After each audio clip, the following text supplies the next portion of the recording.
Hi guys, and welcome to my channel. My name is Tanya, or TitaniumBuilt, whichever you want to call me. I don't prefer one over the other.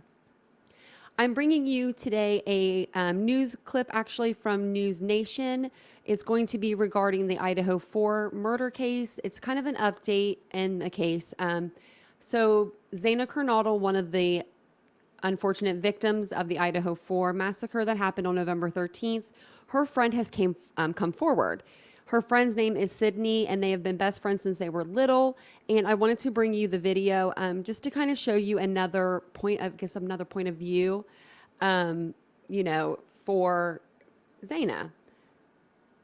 We've only heard from her mom and we've only heard from her father so far, so I thought this would be nice to hear from her best friend. If you haven't yet subscribed to the channel, this is a true crime channel. If you do appreciate today's case coverage, I really hope you'll consider subscribing, and welcome if you are new here. Welcome back to all my Titans. Thank you for joining me for yet another upload. Don't forget to hit the like button, and also don't forget to smash that that bell icon to be alerted the bell icon to be alerted to all new content. I don't even know where that came from, the pound button. But that used to be a thing, guys. That's how old I am. That's bad. So let me go ahead, and I think actually it went off of there. So let me go back to the actual place that I wanted to show you. Here we go. Well, the new semester starts this week at the University of Idaho, with the campus still reeling after the brutal murder of 4 students. Suspect Brian Kohberger remains behind bars, being held on no bail. And for the families, the next chapter in this case is just starting to sink in. Senior national correspondent Brian Inton is live in Moscow. Brian, you had a chance to speak exclusively with Kaylee Gonzalez's sister, Olivia, for the first time since the arrest was made. Yeah, we did, Nicole. This is obviously a very emotional time for her and for her family, especially as they all prepare to go back to court again later this week. She wanted to make one point very clear, though. She says that people should be holding off judgment right now when it comes to the surviving roommate who police say saw the killer inside the house behind me. The families of the Idaho murder victims are preparing for Brian Kohberger's next court hearing this week, as we hear from Kaylee Gonzalez's sister Olivia for the first time since Kohberger was arrested. There's this feeling that many have shared that perhaps Kohberger was watching the interviews, was in the Facebook groups, was on Twitter. Do you get a sense that that might be the case, that he was almost watching all of this as it played out? I do. A lot of that comes from the fact that he had visited the home so many times before, late at night, early hours. He's presented this pattern of behavior. He went back to the home the morning of, before police had been called, I think to see if his circus, so to say, had started to unfold. And I think that he would not have been able to refrain from engaging with the online communities, the theories, the conspiracies, and everything in between. Kaylee's sister speaking exclusively with News Nation, saying it is terrifying that true evil was watching over the college students. She's also defending surviving roommate Dylan Mortensen, who police say was awake and saw the killer, but did not call 911 for almost 8 hours. I do know Dylan is really young, and she was probably really, really scared. And until we have any more information, I think everyone should stop passing judgments, because you don't know what you would do in that situation. The Gonzalez's are in the process of setting up a foundation to help keep Kaylee's memory alive.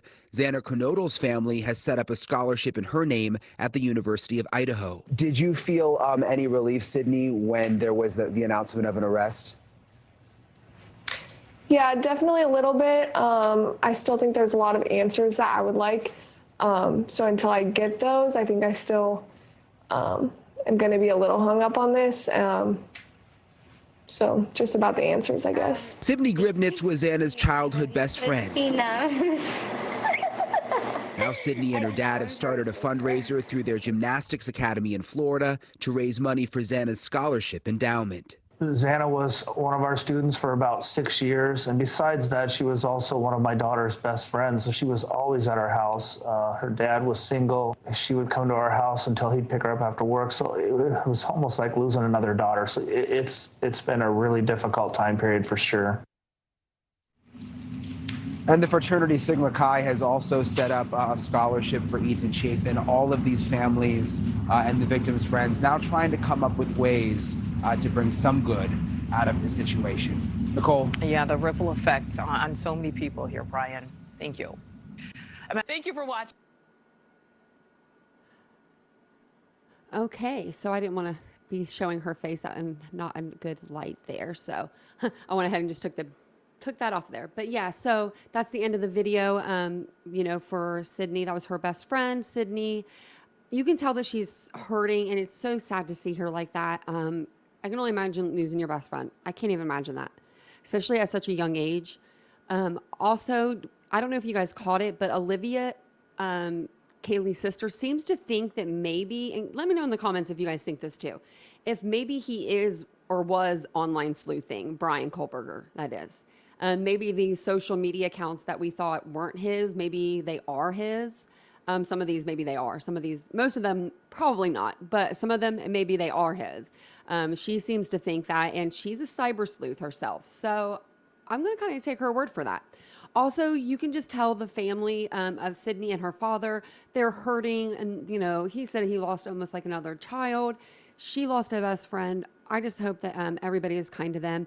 Also, it seems like they took care of Xana in a way. He did say that her dad was a single parent, and I'm sure that that is very hard. You know, being a single parent, you know, it's just hard to be. So it's nice that she was able to have that family to kind of fall back on and have.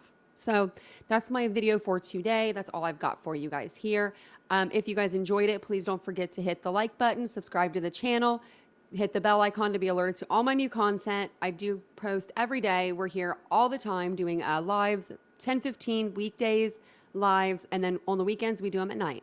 I will see you guys all in the next video. Be good to each other and stay safe out there. Bye, guys.